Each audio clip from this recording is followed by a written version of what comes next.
এই মুহূর্তে তোমার প্রতি একটা কানেকশন ফিল করছে, ইন্টেন্স লাভ, আনকন্ডিশনাল লাভ ফিল করছে তোমার প্রতি, একটা ভেতরে ভেতরে কিন্তু মানে অসম্ভব একটা টান তোমার প্রতি ফিল করছে। ওকে, আর সেই ফিলিংসটা কিন্তু ওকে ভেতরে ভেতরে শেষ করে দিচ্ছে, কুড়ে কুড়ে খাচ্ছে।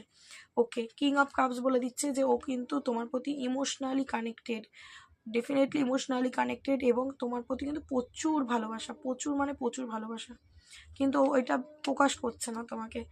এইসব পেন্টিকলসের কার্ড বলছে কিন্তু ও কিন্তু তোমার সাথে এবার একটা রিলেশনশিপের গ্রোথ চায়, তোমার সাথেই কিন্তু শুরু করতে চায়, নিউ বিগিনিং তোমার সাথে করতে চাইছে। এবং দ্য সানের কার্ড বলছে কিন্তু যে ও কিন্তু তোমার সাথে একটা নিউ বিগিনিং ডেফিনেটলি চাইছে। ওকে, কারণ কিং কুইন তার মাঝখানে সান, একটা নতুন করে শুরু চাইছে তোমার সাথে রিলেশনশিপটা, এবং তারই নিচে 4 অফ ওয়ান্ডস, রিইউনিয়ন চাইছে। আচ্ছা, এখানে তোমার এনার্জি এসছে কুইন অফ কাপস এবং এইস অফ কাপস।